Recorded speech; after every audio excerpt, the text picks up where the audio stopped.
ओम शांति।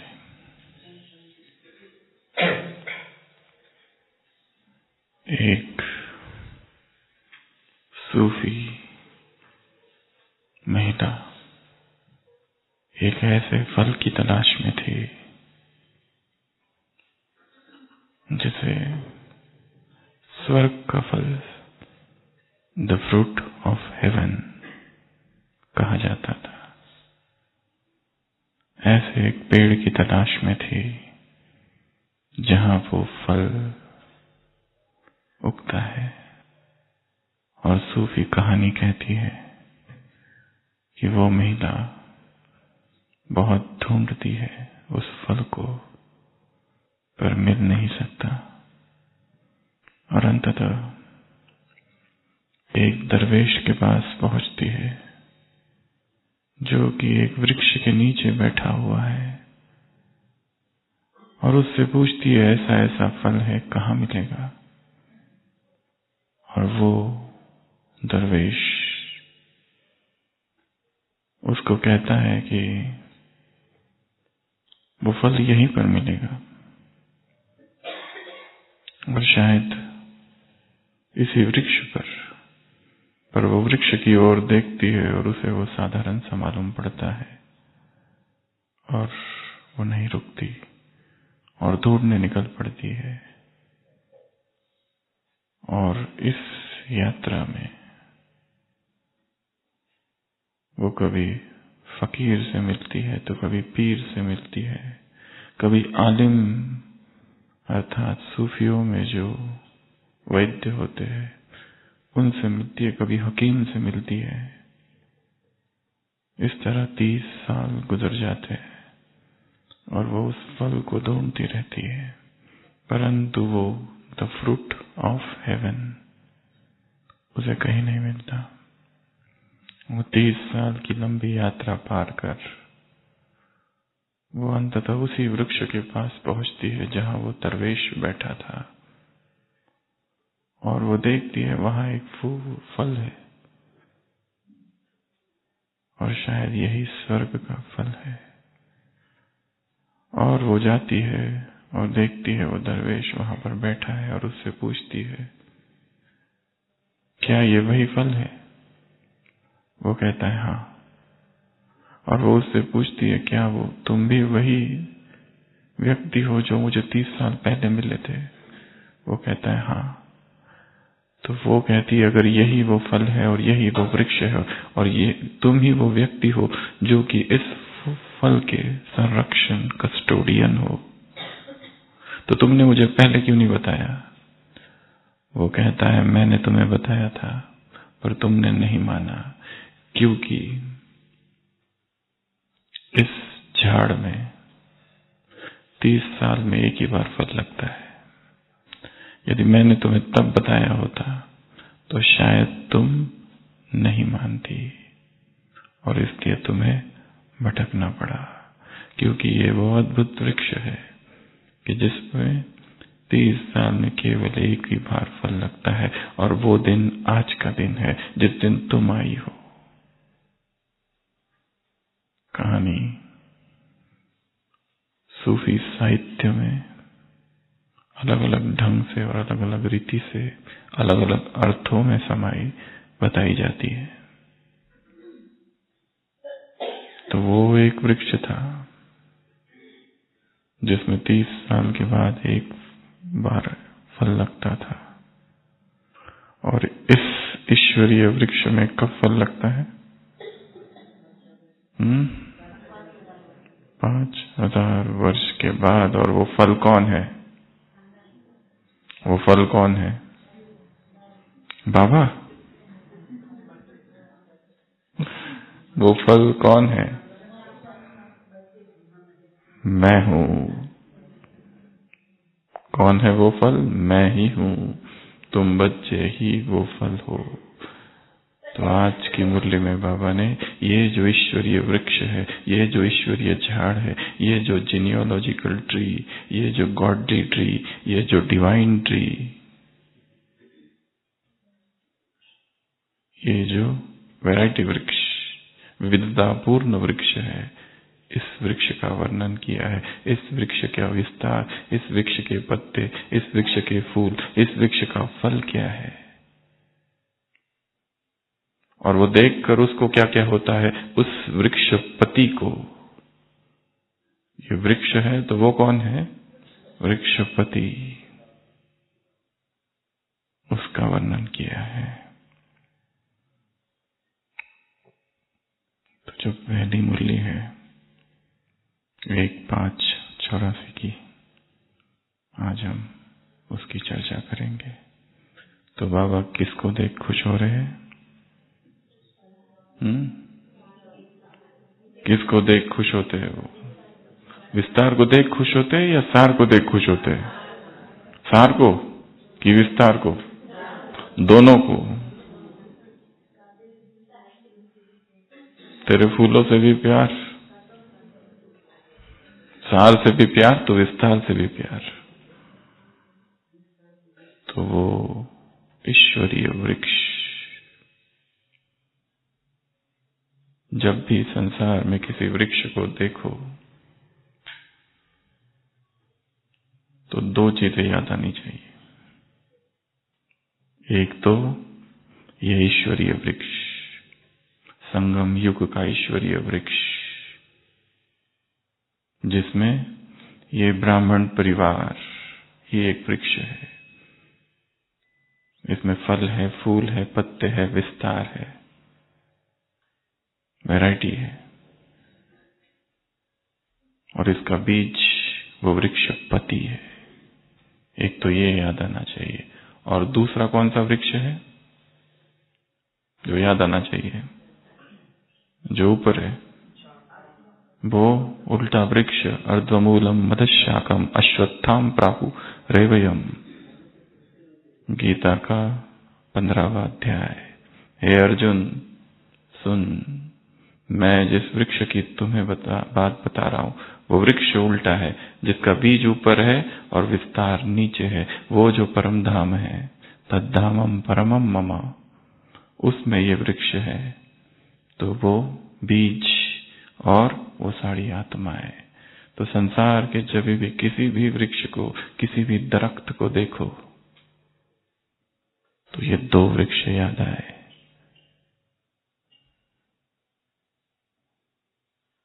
तो इस वृक्ष की 6 विशेषताएं, 6 बातें आज मुरली में बाबा ने बताई, और 2 पार्टियों से मुलाकात। तो ऐसी 8 बातों की चर्चा आज हम करेंगे। सबसे पहला, ये जो वृक्ष है इसका जो विस्तार है उसको देख बाबा खुश होते हैं। और ये जो विस्तार है ये कैसा है? क्या है ये विस्तार वृक्ष का? श्रृंगार है। वृक्ष का श्रृंगार क्या है? विस्तार। और वृक्ष का फल क्या है? हम बच्चे। ये सबसे पहली बात है। तो जितना ये वृक्ष बढ़ेगा उतना क्या होगा? इस वृक्ष का श्रृंगार होगा। और इस वृक्ष को बढ़ाने के निमित्त किसे बनना है? हमें बनना है। अर्थात जिन्होंने अब तक भगवान को नहीं जाना है, जिन्होंने अब तक भगवान को नहीं पहचाना है, उन आत्माओं तक परमात्मा संदेश फैलाना, अर्थात इस वृक्ष को बढ़ाना। क्योंकि वृक्ष तब अच्छा लगता है जब वो उसमें विस्तार हो। तो बाबा ने कहा ये वृक्ष का विस्तार ही इस वृक्ष का क्या है? श्रृंगार है, डेकोरेशन है। ये सजा हुआ तब लगता है जब उसका विस्तार होगा। तो इसमें से सीखना ये है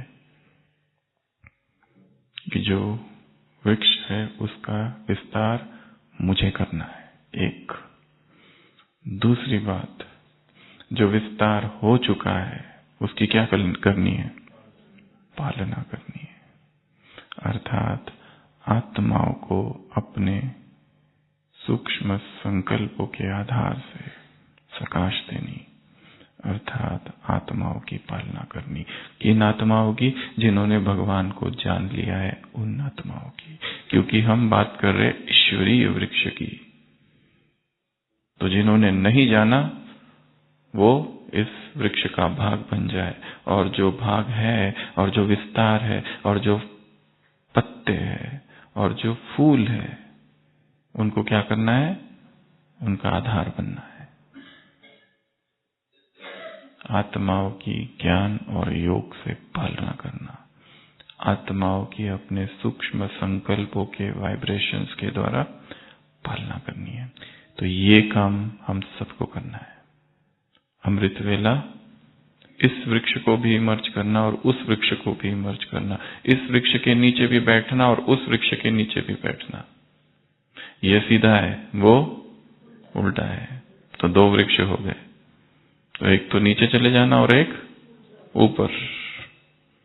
ऊपर जाकर आत्माओं का आह्वान कि हे देवी देवता धर्म की आत्माओं, आ जाओ, भगवान आ चुका है।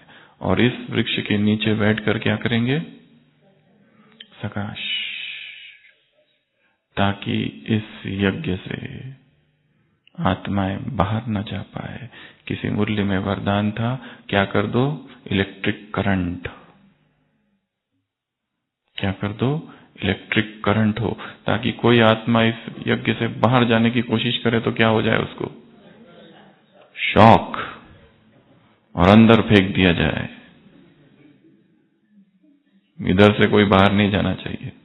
ऐसा कड़ा पहरा लगा दो। किसका पहरा? वाइब्रेशंस का, ताकि इस किले से कोई बाहर न जा पाए। क्योंकि जब तक चेतना, जब तक आत्मा इस किले के अंदर है, कोई विकर्म नहीं होगा। जैसे ही इस किले के बाहर जाएगी, सारे विकर्म चालू होंगे, पर चिंतन चालू होगा, प्रदर्शन चालू होगा, संसार की बातें, संसार का वर्णन, फेक न्यूज, इधर की बातें, उधर की बातें, यहाँ की बातें, वहां की बातें, व्यर्थ की बातें। इसलिए सबसे पहली बात है इस वृक्ष की, क्या? इस वृक्ष का विस्तार कैसा है और इस वृक्ष का श्रृंगार है। और फल कौन है? तुम फल हो इस वृक्ष के। तो ये सबसे पहली बात। दूसरी बात इस वृक्ष की, यह वृक्ष वैरायटी है और इसकी रौनक है। वृक्ष कैसा है? वैरायटी है, विविधतापूर्ण है। इतना विस्तार है इस यज्ञ के, इस वृक्ष का, कि कितनी अलग अलग संस्कारों वाली आत्माएं यहाँ आई है। कितनी अलग अलग प्रांत से, जगह से, संस्कारों वाली, संस्कृति वाली आत्माएं यहाँ आई है। भाषाओं वाली आत्माएं यहाँ आई है। ऐसी आत्माएं आई है जिन्हें न हिंदी पता है न इंग्लिश पता है, फिर भी बाबा के ज्ञान में निश्चय पूर्वक चल रही है। अर्थात भगवान के बनने का आधार कोई संस्कृति नहीं, कोई भाषा नहीं, कोई देश नहीं, कोई जाति नहीं, कुछ और है। और वो और क्या है? प्रेम। इसके लिए बाबा ने इस मुरली में कहा, 3 प्रकार के बच्चे बाप से मिलने आए हैं। कौन कौन से? एक प्रेम वाले, दूसरे ज्ञान वाले, और तीसरे समान वाले। तो हम कौन से हैं 3 में से? सोच के जवाब देना। प्रेम वाले अर्थात ज्ञान नहीं है। कौन से है? ज्ञान वाले। तो प्रेम रूखे सूखे, केवल ज्ञान।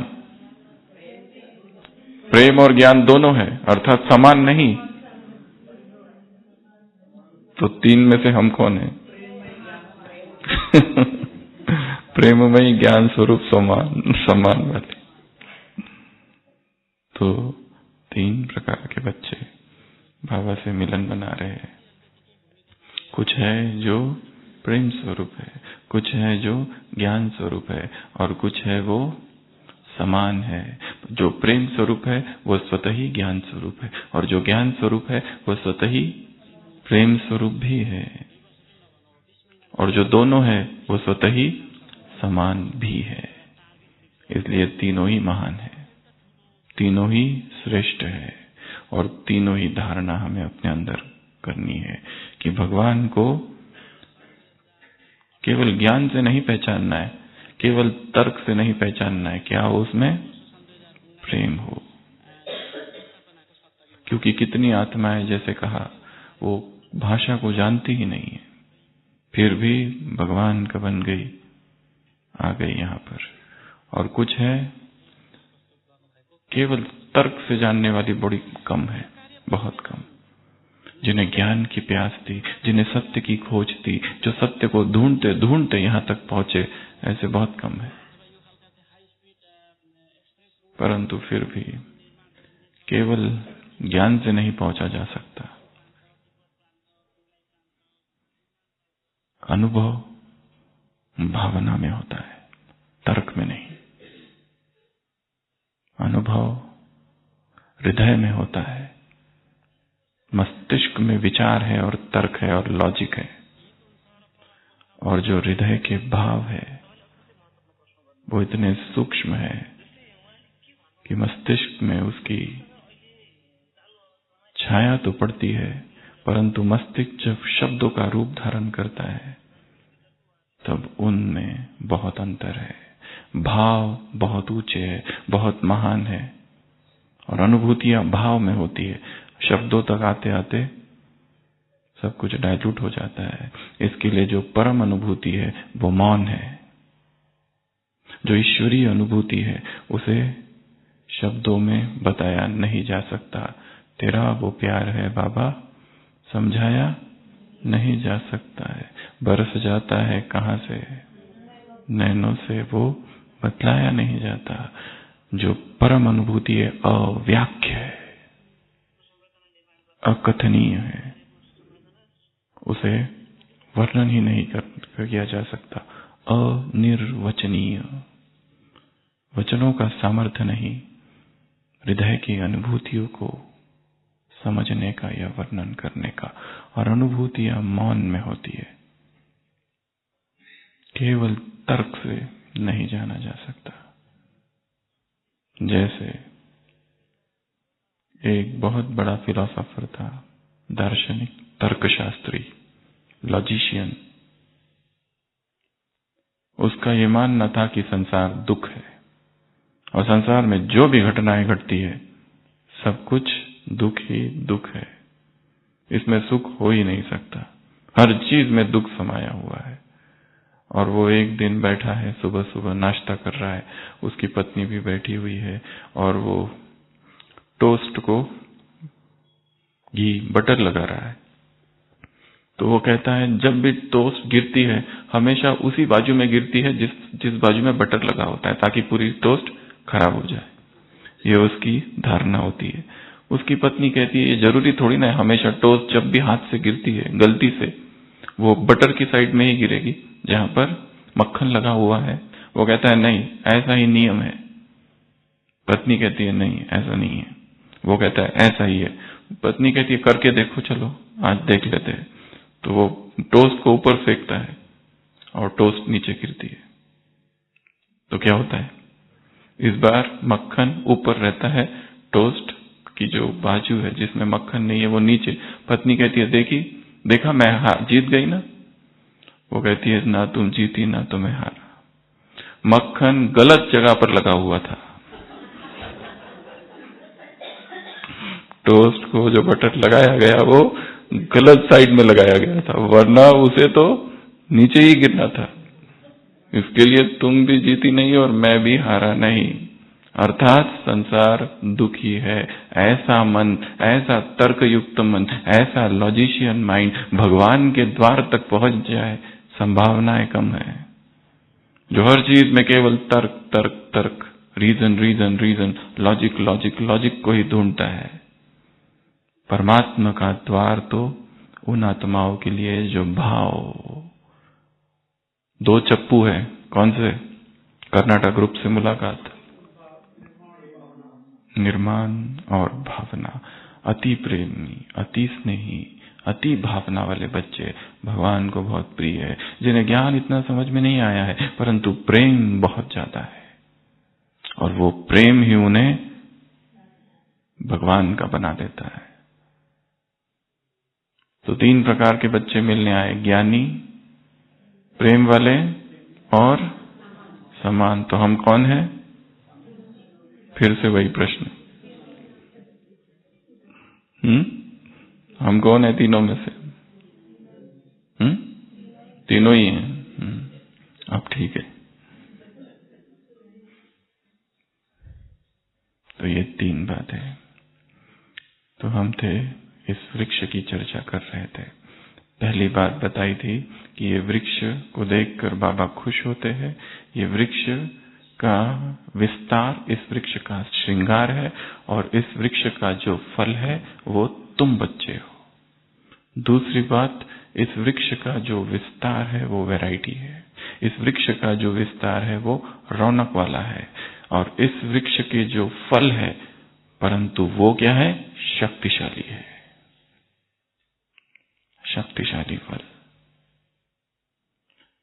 विस्तार कितना ही रौनक वाला हो, विस्तार को खाया नहीं जाता है। खाते किसको है? फल को, जो सार है, जो शक्तिशाली है। तो उस फल, जो शक्तिशाली है फल है, वो कौन है? हम हैं। आगे दिल्ली ग्रुप से मुलाकात है, उसमें बाबा ने कहा शक्तिशाली बनने की जिम्मेवारी किसकी है? तुम्हारी है। जिम्मेवारी के ताजधारी, स्वयं को शक्तिशाली बनाना। बाबा ने कहा ये फल बहुत शक्तिशाली है, और वो फल मैं हूं, तो मुझे क्या बनना होगा? पावरफुल, शक्तिशाली। और अगर वृक्ष की भी बात की जाए तो वो कौन सा वृक्ष है जो बहुत ऊंचा जाता है? उसकी क्या विशेषता होती है? उसकी विशेषता क्या होती है? जो आसमान की ऊंचाइयों को छूता है, उसकी जड़ें भी नीचे बहुत गहरी जाती है। तो यदि ऊंचाइयों को छूना है, यदि शक्तिशाली बनना है, तो बाहर के दिखावे से कुछ नहीं होगा।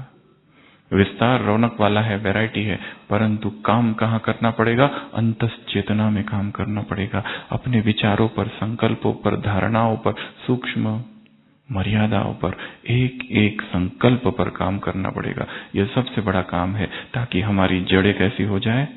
बहुत गहरी। जिसकी अध्यात्म की जड़ें गहरी है, वही ऊंचाइयों को छू सकते हैं।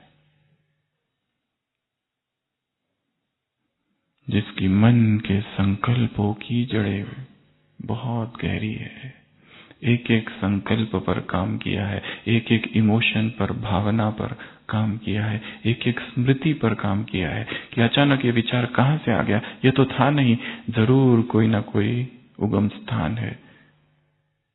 ये विचार जो बह रहे हैं, जो धाराएं बह रही है भावनाओं की, स्मृतियों की, ये जो कर्म है, इनका उगम स्थान कौन सा है? मनुष्य 3 तलों पर जीता है। सबसे बाहर का जो तल है वो है कर्म का तल, एक्शंस, डीड्स। इसके लिए किसी के कर्म को देखकर उसके व्यक्तित्व का पता नहीं लगाया जा सकता है, और मनुष्य यही गलती करता है, किसी को कुछ करता हुआ देख लेता है और सोचता है इसका व्यक्तित्व ऐसा ही है। व्यक्तित्व, पर्सनैलिटी और एक्शंस को सेपरेट करने का अभ्यास करना है,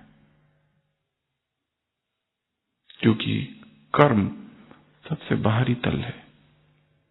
जैसे हम किसी को बहुत महान योगी समझते हैं, ज्ञानी समझते हैं, और अमृत वेला हमने उसको नींद करते हुए देख लिया, तो क्या करेंगे? क्या करेंगे? उसकी जो छवि थी वो मिट गई। हो सकता है वो बैठा था, परंतु उसको बुखार है, हमें तो पता ही नहीं, हमने तो कर्म को देख लिया केवल। हो सकता है बहुत रात भर तबीयत ठीक नहीं थी, फिर भी आकर बैठा हुआ है, और हमने निष्कर्ष निकाल लिया, अनुमान कर लिया कि इतना बड़ा ज्ञानी है परंतु फिर भी सोता है। कहाँ है ज्ञान, कहाँ है योग? किसी के कर्म को देखकर सीधा उसके व्यक्तित्व का निष्कर्ष नहीं निकालना है। सबसे पहला बाहरी तल है कर्म। कर्म के अंदर है उसके अंदर का विचार, वो जो सोच रहा है। और उसके भी अंदर का एक तीसरा तल है, वो है भावनाएं, जो कि सबसे गहरा तल है। बाहर से जो कर्म हो रहे हैं बहुत छोटे हैं, एकदम बाहरी है, उसका बीज अंदर है भावनाएं। और एक चौथा तल भी है जहां पर बैठकर ये तीनों तलों को देखना है। वो कौन सा? साक्षी का तल। वो है साक्षी का तल। मैं आत्मा देख रही हूं भावनाओं को, उसके आगे विचार और उसके आगे कर्म। जो काम करना है वो साक्षी के तल पर करना है, जो साधना करनी है वो साक्षी की साधना करनी है। ये जो विचार है ये भी मैं नहीं, ये जो भावनाएं है ये भी मैं नहीं, ये जो कर्म है वो भी मैं नहीं। इन तीनों का जो साक्षी है वो मैं हूं। और जब इस तल पर काम किया जाता है तो जड़ें कैसी होती है? गहरी होती है। इसके लिए बार बार मुरलियों में आता है, जो कुछ इस ड्रामा में हो रहा है सब कुछ साक्षी होकर देखो।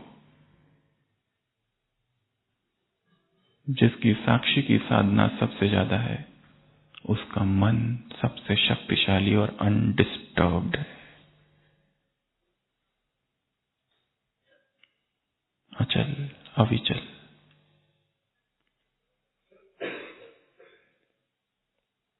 तो ये थी दूसरी बात इस वृक्ष की। अब तीसरी बात, विस्तार को देखकर सब खुश होते। बाबा ने लौकिक का उदाहरण दिया है। कोई एक पेड़ है बहुत बड़ा है, उसको देखकर खुश होते हैं, परंतु शक्तिशाली बनने के लिए क्या करना पड़ता है? फल को खाना पड़ता है। शुभ आश बाबा ने कहा, शक्तिशाली बनने के लिए क्या चाहिए? फल खाने की शुभ आश। विस्तार कभी कभी भ्रम उत्पन्न करता है कि हम बहुत शक्तिशाली हो गए।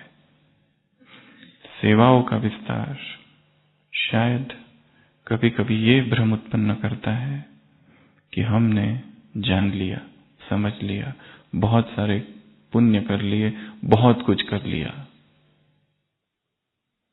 विस्तार में भ्रम है, परंतु शक्ति कहां से मिलती है? उस फल से, खाने से।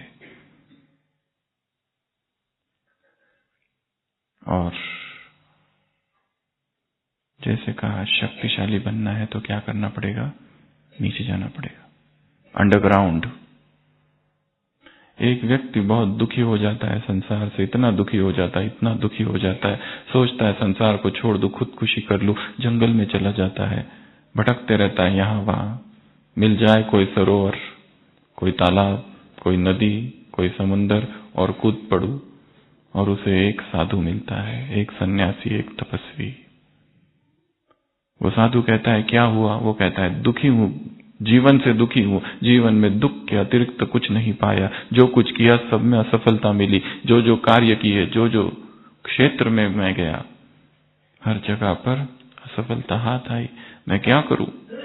संसार दुख है।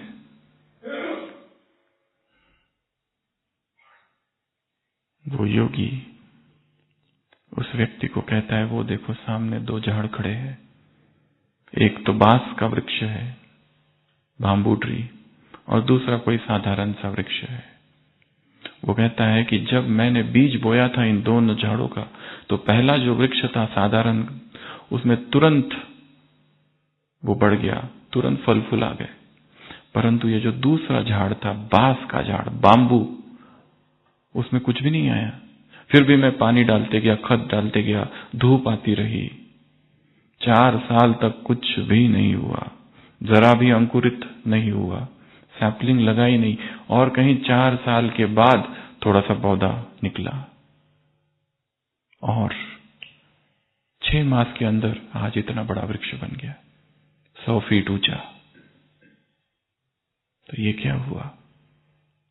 क्योंकि वो 4 साल तक क्या कर रहा था? बाम्बू का नीचे अपनी जड़ें जमा रहा था, क्योंकि उसे लंबा समय टिकना था और उसे बहुत ऊंचा उठना था। तो जिसे भी ऊंचा उठना है और जिसे भी लंबा जाना है, उसे क्या करना पड़ेगा? अपनी अंदर की जड़ों को मजबूत करना पड़ेगा, तो ही शक्तिशाली बनेंगे, नहीं तो उखाड़ कर फेंक दिए जाएंगे जीवन के दुखों से। बाइबल में लिखा है कि जो मेरी बातों को सुनता है उसने अपना घर कहां बनाया है? चट्टान पर बनाया हुआ है।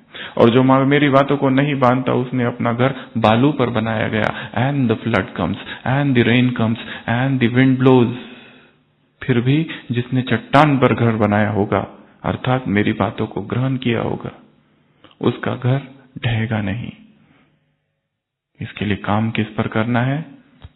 अंडरग्राउंड, भीतर, विचारों पर, कर्म, विचार, भावना, 3 तल। साक्षी में बैठकर देखते रहना तीनों को। तो वो जो कर्म सबसे सतही है, सुपरफिशियल है, वो अपने आप प्रभावित होंगे। वास्तव में जो हम कर्म कर रहे हैं वो परिणाम है किसी और चीज का जो अंदर हो रही है, किसी और चीज का जो उससे भी अंदर हो रही है, संकल्पों से भी गहरे भावनाएं हैं।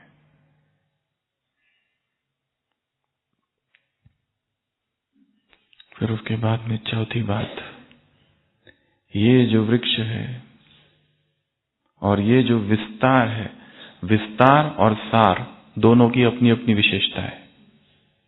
विस्तार की विशेषता अपनी, सार की विशेषता अपनी। क्या विशेषता होगी? ये मुरली में है नहीं, क्या विशेषता होगी? और विस्तार में क्या है और सार में क्या है? विस्तार क्या करता है और सार क्या करता है? सार अर्थात फल, विस्तार अर्थात पत्ते। क्या अंतर? बाबा ने कहा दोनों की विशेषता अपनी अपनी है। वो छाया देता है और ये शक्ति। और विस्तार से उमंग उत्साह आता है। ये बहुत अच्छी बात है। कई लोग तो ऐसा विस्तार, ऐसा संगठन देखकर ही आए हैं। इतनी सारी आत्माएं आ गई तो हम भी चलो, कुछ तो होगा। तो विस्तार को देखकर आकर्षण भी होता है, देखने जाते हैं विस्तार को।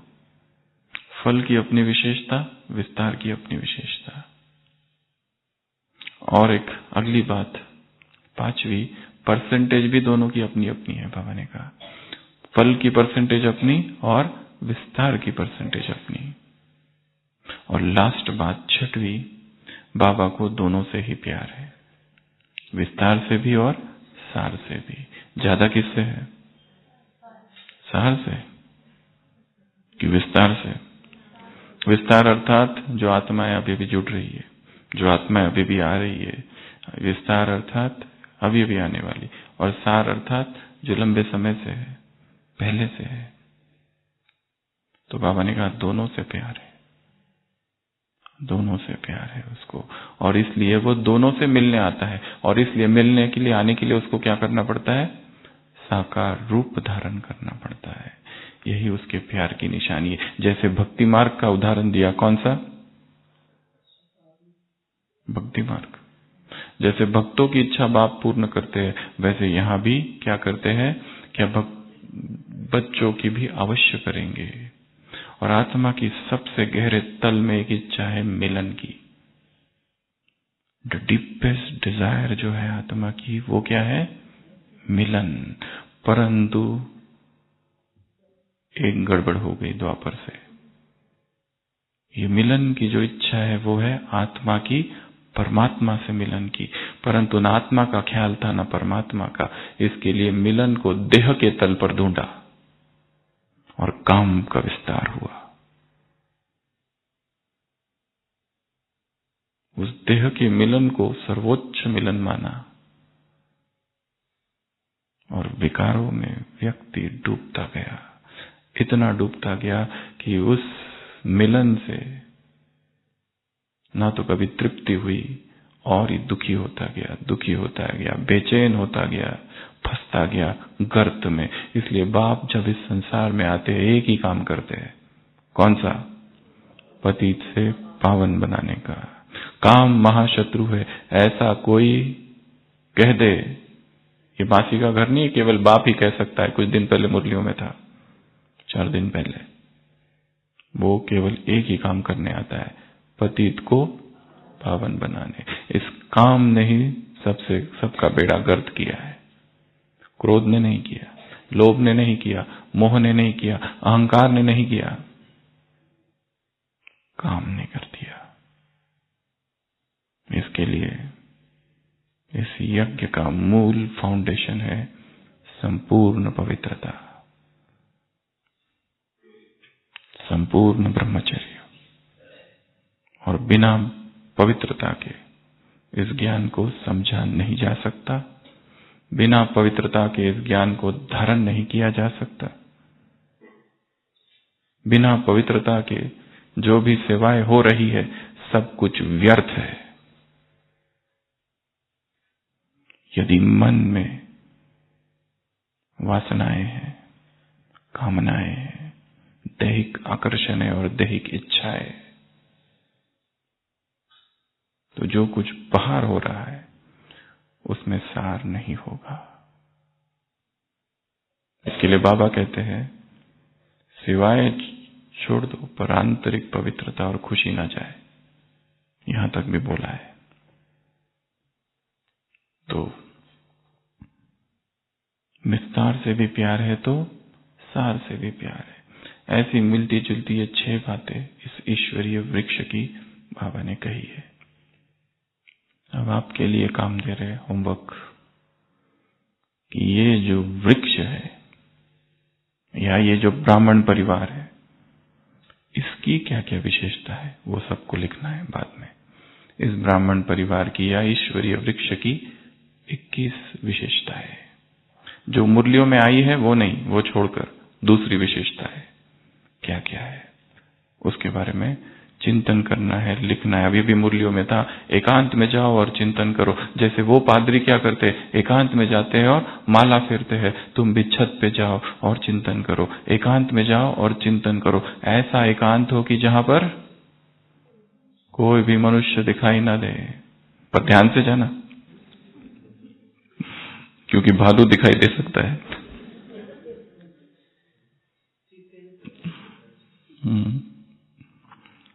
छत पर जाओ और चिंतन करो। पढ़ो कम परंतु चिंतन अधिक हो, सुनो कम परंतु चिंतन अधिक हो। जो सुन रहे हो उसको अंदर आत्मसात अंगीकार करने के लिए चिंतन की आवश्यकता है। चिंतन की धारा को तेज करना है। फिर 3 प्रकार के बच्चों का वर्णन किया और एक बड़ा ही पावरफुल बातें आगे आई है। दिल्ली ग्रुप से मुलाकात। क्या कहा दिल्ली ग्रुप को? स्थापना का फाउंडेशन है तो राज्य का भी फाउंडेशन है। तो दिल्ली वालों को क्या करना पड़ेगा? स्वयं को शक्तिशाली बनाने की जिम्मेवारी है। अब ये बड़ा प्रश्न है कि अपने आप को शक्तिशाली कैसे बनाए, क्या किया जाए? आप बताएंगे क्या करें कि जिससे हम शक्तिशाली बन जाए? बाहुबल नहीं, बुद्धिबल नहीं, आत्मबल। क्या करें जिससे आत्मा शक्तिशाली बन जाए, पावरफुल बन जाए? चिंतन। एक तो बोल ही दिया है, चिंतन। बिना चिंतन के आत्मा शक्तिशाली नहीं बन सकती। एक और योग को पावरफुल करो, योग का चार्ट बढ़ाओ। जितना ज्यादा योग शक्तिशाली हो, योग में सुनना बंद हो जाता है। केवल चिंतन करते रहना ही योग नहीं है, ज्ञान का चिंतन भी योग नहीं है, योग अलग चीज है। और शरीर ही भूल जाए। अभी भी मुरलियों में आया था, शरीर भूल जाए, आवाज भूल जाए, सुनना भूल जाए, देह का भान भूल जाए, आत्मा अशरीरी होकर अशरीरी बाप में समा जाए, तो दूसरा है योग। तीसरा धारणाएं। बाबा से बातें करने से आत्मा शक्तिशाली होती है। क्या बातें करेंगे?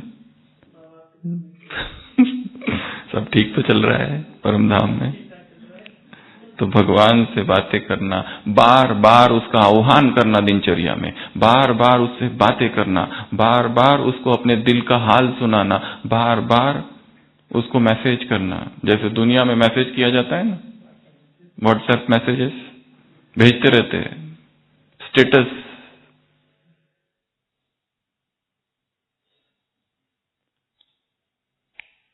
भगवान के पास ट्विटर नहीं है, परंतु उसको फॉलो करो।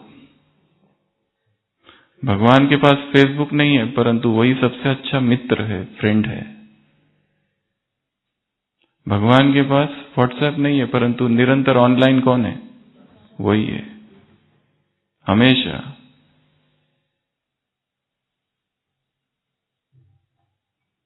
और क्या करो शक्तिशाली बनने के लिए? एकांत में जाओ। और क्या करो? वापस में ज्ञान की चर्चा करो, तो आत्मा शक्तिशाली बनेगी। और क्या करो?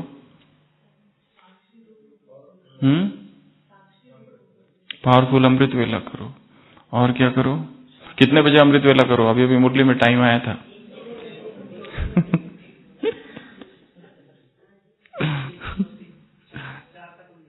1, 2, 3, 4। और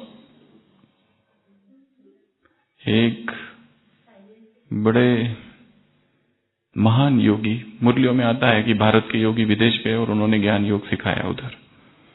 एक ऐसे ही योगी थे एकनाथ ईश्वरन, 1960s और 70s में अमेरिका गए थे। उन्होंने मेडिटेशन की, बड़े काम किए मेडिटेशन पर। उनकी एक किताब है मेडिटेशन, उसमें एक वर्णन है, उसमें उन्होंने लिखा है कि मन जो है हाथी की सूंड की तरह है। जैसे कोई कोई जगह पर, किसी किसी शहर में जहां बहुत मंदिर होते हैं, हाथी की वो निकलता है, प्रोसेशन, यात्रा निकलती है। और मंदिरों के जो रास्ते होते हैं बहुत छोटे छोटे रास्ते होते हैं, गलियों में मंदिर होते हैं। तो जब वो गलियों से गुजरता है हाथी, जो जो दुकानें होती है, कहीं से केले पकड़ के लेता है और फेंकता है, कहीं से नारियल लेता है अपनी सूंड में और फेंकता है। और जितने रास्ते छोटे छोटे संकरे होते हैं, उतना ही वो और उत्पात मचाता है। तो मनुष्य का मन भी कैसा है? उस हाथी की सूंड की तरह है, इधर जाता है उधर जाता है, आराम से नहीं जाता है वो मंदिर के पास, बहुत मुश्किल से उसको कंट्रोल करना पड़ता है। तो जो महावत होता है, जो एलिफेंट ट्रेनर होता है, वो एक काम कर देता है। कौन सा? क्या करता है? हाथी सूंड कभी इधर तो कभी इसको उठा के पटक फेंक देता है, कभी इंसान को भी पटक लेता है। तो क्या किया जाता है? टेक्निक क्या करता है वो एलिफेंट ट्रेनर? आंखों की पट्टी तो नहीं, वो तो घोड़ों को की जाती है। आंखों की पट्टी तो घोड़ों को लगाई जाती है। हाथी को क्या करता है? हाथी को क्या करता है? श्रृंगार करने से वो अपना उत्पाती स्वभाव थोड़ी ना बदलेगा। वो महावत एलिफेंट ट्रेनर क्या करता है? एक बांबू का स्टिक, एक बांस का लकड़ा उसके सूंड में डाल देता है, और वो बड़ा ही अकड़ के और शान से चलता है। फिर अभी कुछ नहीं करता है, क्योंकि उसकी सूंड में क्या है? वो लकड़ी है श्रीमत। मन रूपी इस हाथी को क्या दे देना? श्रीमत। एक लाठी दे देना इसको। अब वो इधर उधर नहीं जाएगा, नहीं तो इधर उधर इधर उधर कुछ ना कुछ करते रहता है, उपद्रव। उसका सारा फोकस अब कहाँ होता है? उस बांस की लकड़ी पर। तो शक्तिशाली बनने के लिए शक्तिशाली श्रीमत की धारणा, अनपैकिंग श्रीमत को समझना है क्या है। और पहले तो इस निष्कर्ष पर पहुंचना है, शायद अब तक हमने जो समझा है वो पूरा नहीं समझा है, पर अब समझेंगे। तो ये इस मुरली से बड़ी सूक्ष्म बात बाबा ने कही है कि शक्तिशाली बनने की जिम्मेवारी तुम्हारी है। कोई दूसरा मुझे शक्तिशाली नहीं बना सकता। हाँ, मदद जरूर कर सकते, कोई क्लास, कोई प्रवचन, कोई मुरली, कोई अव्यक्त वाणी, किसी की एडवाइस, परंतु शक्तिशाली बनने का कार्य मुझे अपना स्वयं करना पड़ेगा। स्वयं की जड़ों को क्या करना पड़ेगा? नीचे और नीचे और नीचे, कर्म से विचार और विचार से भाव, उन भावनाओं को शक्तिशाली बनाना पड़ेगा। तो ये कार्य करना है। तो एक तो ये दिल्ली ग्रुप से मुलाकात थी और फिर था कर्नाटक ग्रुप से मुलाकात। दो चप्पू कर्नाटक की नाव के या हमारे जीवन की नाव के। कौन कौन से? एक तो भावना और दूसरा निर्माण। निर्माण का आधार भी भावना या श्रद्धा। बाबा ने कहा यह दो प्रकार के लोग हैं, एक तो भावनावादी, अति प्रेमी, अति स्नेही, और दूसरे एजुकेटेड है, नामी ग्रामी, वो भी है। परंतु मुख्य जो बात उठानी है धारणा की, वो है हम में दो बातें होनी चाहिए। ऐसा नहीं कि ज्ञान ज्ञान ज्ञान और ज्ञान और आंसू सूख जाए। आंसू बहाने चाहिए, नहीं बहाने चाहिए? कितने? बहुत, पर निकलते तो नहीं। कभी कभी प्रेम के आंसू से उसे पुकारो, झूमते हुए उसे पुकारो, गाकर उसे पुकारो, झूमकर गाकर। इस संसार में मनुष्य के अतिरिक्त कुछ भी है जो दुखी है? इस संसार को देखो, सब जगह उत्सव चल रहा है। इस प्रकृति को देखो, कैसी नदी, आकाश, सूरज, चांद, सितारे, झाड़, वृक्ष, कल कल निनाद करते झरने, समुद्र, सब खुश है, सब उत्सव में है, और मनुष्य दुखी है। तो उसे पुकारना, उसे बुलाना, जीवन को उत्सव बना देना। उत्सव से पुकारो, प्रेम से पुकारो, गा के पुकारो, झूम कर पुकारो, आंसुओं से पुकारो।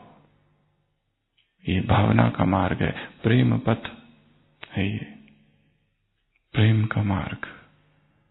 तो एक तरफ है भावनाएं और दूसरी तरफ है निर्माण। और जहां भावनाएं होगी वहां नम्रता का भाव आएगा। वहां वो अकड़ तो कहां से आती है? तर्क से। अकड़ तो कहां से आती है? अधिक ज्ञान से। हम जानते हैं, तुम नहीं जानते, पहले सुनो, हम बताएंगे तुमको भगवान कौन है। आत्मा परमात्मा हमें पता है, तुम्हें नहीं पता। हम बताएंगे सृष्टि चक्र 5000 साल का है। कितना अहंकार है, उस कोर्स कराने में भी अहंकार है। उसका कल्याण हो जाए ये भावना कम, पर मैं इसका कोर्स करा रहा हूं ये भावना थोड़ी ज्यादा है। वो अभी अभी घूम के आया है पीस पार्क में, उसे सारा ज्ञान समझा दिया, पर अब यहां पर आया तो मैं इसे पिलाऊंगा ज्ञान पकड़ के, छूटना नहीं पाए मेरे पास। वो कहते हैं मुझे जाना है, गाड़ी कहां बाहर खड़ी है, मुझे प्रजा बनानी है। तुम्हारी गाड़ी जाएगी तब जाएगी, जब तक मैं रहम नहीं करूंगा इसके ऊपर छोड़ूंगा नहीं। पूरा ज्ञान सुनाना है, 1 घंटे में आखिरी ब्रह्मचर्य तक सुनाकर छोड़ना। बेचारा दुखी होकर जाता है। ऐसी ऊंची ऊंची बातें उसको सुना देते हैं, क्योंकि मुझे मेरी प्रजा का सवाल है। बड़ी बेरहमी से रहम करते हैं ब्राह्मण कोई कोई। ट्रेन में तो ऐसा रहम करते हैं कि बात मत पूछो। तो भावना और निर्माण ऐसे कैसे? भावना और निर्माण वाले बच्चों को ऐसे ऐसे ऐसे शक्तिशाली स्थिति वाले बच्चों को, ऐसे शक्तिशाली फल स्वरूप बच्चों को, ऐसे सार स्वरूप बच्चों को और दूसरों को भी सार स्वरूप स्थिति में स्थित कराने वाले बच्चों को ऐसे श्रृंगार तो विस्तार है, ऐसे साक्षी तो हमने बताई, मुरली में नहीं है। ऐसे, अरे बोलो ना, वो भाव विभोर हो गया। ऐसे